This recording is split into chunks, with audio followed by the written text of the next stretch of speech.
America, Israel और Iran के बीच चल रहे युद्ध के चलते एनर्जी की बढ़ती कीमतों के बीच अब भारत में भी घरेलू एलपीजी और कॉमर्शियल एलपीजी सिलेंडरों की कीमतों में बढ़ोतरी की गई है।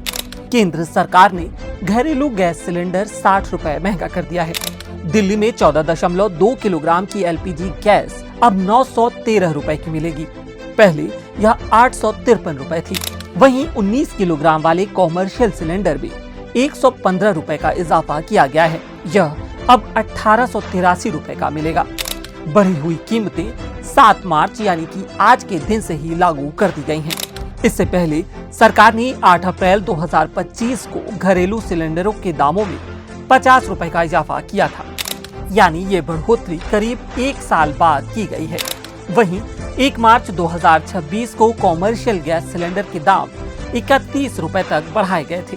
सरकार ने गैस के दामों में बढ़ोतरी ऐसे वक्त की है जब अमेरिका, इस्राइल और ईरान की बीच जंग के चलते देश में गैस की किल्लत की आशंका जताई जा रही है। इसके साथ ही सरकार ने 5 मार्च को इमरजेंसी पावर इस्तेमाल करते हुए देश की सभी ऑयल रिफाइनरी कंपनियों को एलपीजी उत्पादन बढ़ाने का भी आदेश दिया था, क्योंकि मिडिल ईस्ट में बढ़ते तनाव से गैस की सप्लाई प्रभावित हो सकती है।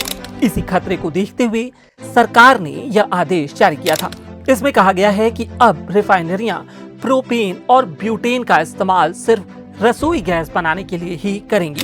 सभी कंपनियों को प्रोपेन और ब्यूटेन की सप्लाई सरकारी तेल कंपनियों को ही करनी होगी।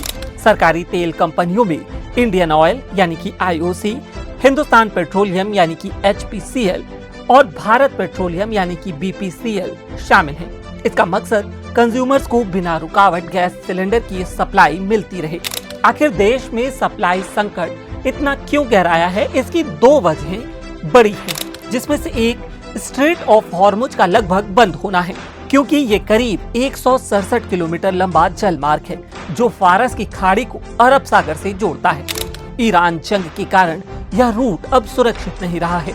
खतरे को देखते हुए कोई भी तेल टैंकर वहां से नहीं गुजर रहा। दुनिया की कुल पेट्रोलियम का 20% हिस्सा यहीं से गुजरता है।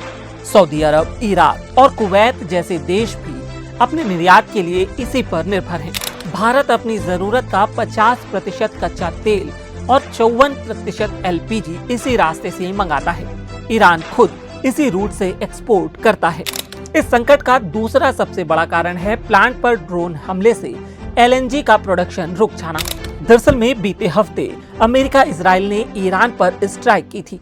इसके जवाब में ईरान ने यूएई, कतर, कुवैत और सऊदी जैसे देशों में मौजूद अमेरिकी ठिकानों और पोर्ट्स को निशाना बनाया है। ईरान के ड्रोन हमले के बाद भारत को गैस सप्लाई करने वाले सबसे बड़े देश कतर ने अपने एलएनजी प्लांट का प्रोडक्शन रोक दिया है। इससे भारत में गैस की सप्लाई घट गई है। भारत अपनी जरूरत की 40% एलएनजी करीब 2.7 करोड़ टन सालाना कतर से ही आयात करता है। यही 2 सबसे बड़े कारण हैं जिससे भारत में एलपीजी की किल्लत बढ़ने की आशंका जताई जा रही है। इस वीडियो में इतना ही। देश और दुनिया की बाकी तमाम खबरों के लिए देखते रहिए, पढ़ते रहिए lelluram.com। शुक्रिया।